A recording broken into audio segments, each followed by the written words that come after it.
learning French, you know the basics, but you don't, comment on dit, you don't have the right accent, or don't know the words pour, genre, just kidding, I'm American, but I'm here today to teach you some of those filler words, just to sprinkle in to make you sound more authentically French when you speak in French.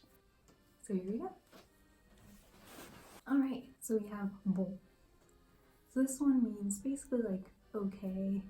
It's like to really start your thought. So you might say like bon, on va au magasin. Like okay, we're going to the store. Something like that. Alright, now we have ba. And these ba and ben are kind of similar. So ba, it's like really putting an emphasis on something.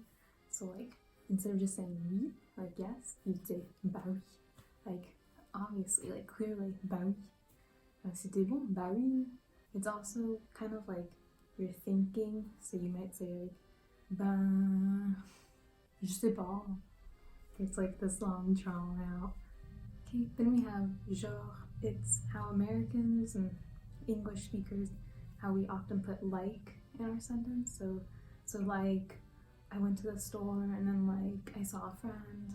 So you'd say, ouais, je suis allée au magasin, genre, puis j'ai vu un pote, et puis, And then instead of saying that's a clear giveaway that you're an English speaker.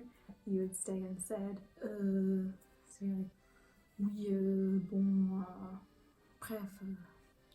And that's the thing too, you can kind of string them all along to create a sentence. Next we have both, which I think just sounds funny, but it's basically saying something's not super great, it's just bof. Ouais, comment s'est passé ton weekend? Like, how was your weekend? Bof, on n'a pas fait grand chose. Like, we didn't really do much. Bof. It was bof. Right, one of my favorites is voilà, quoi. It's like summarizing. Like, there it is, like, voilà, quoi. And also, they'll add, like, quoi on the end of things. So, like, ouais, c'était sympa, quoi. Like, it was nice. What? But it's just like, voilà quoi is like kind of summarizing, and they just kind of throw it on at the end of sentences sometimes. Another one is machin, which means a thing. So it's like, ouais, le machin là-bas, like that thing over there. This is probably the most important one to know. Though they're all important, but this one especially, they say it all the time. Du coup, that one is said like every French speaker known to man. It basically means so. So it's like, on fait quoi du coup? Like, so what are we gonna do? Bah, du coup, on est allé là-bas. Like, so we went over there. It's du coup, it's like you really can sprinkle it in pretty much in any sentence you speak. Along with du coup, there's also en fait, and that one, they use it all the time. So if you want to sound super French, just sprinkle in a little du coup or a little en fait. En fait, it means like actually. So, en fait, on est allé au magasin. I don't know why I keep talking about the store, but I'm just trying to use simple phrases. So for example, like, oh, tu manges de la viande, like, do you eat meat? En fait, je mange pas de viande. So it's like actually, but again, it's used all the time, right? And then bref is also used pretty often. It's just like, means like anyways, or long story short. So you might be like, oh, I saw my friend, then we went to the movies, then we ate dinner. Bref, like long story short, c'était sympa quoi. Like it was nice. Again, we're using that little quoi at the end.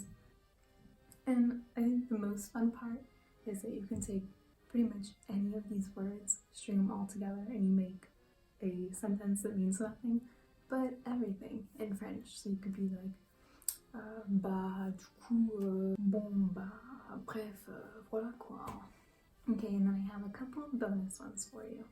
In school, we're taught nous instead of on.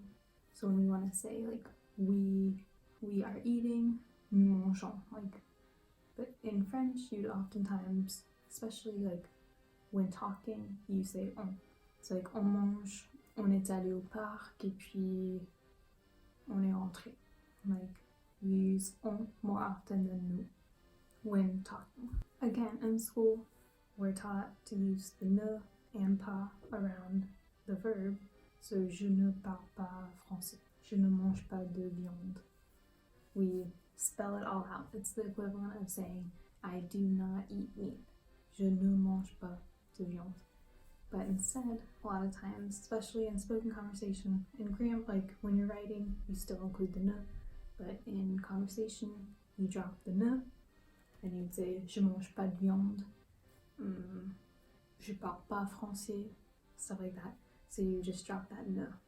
This one's kind of fun, and honestly, is after learning it, you wonder why in English we don't have an equivalent.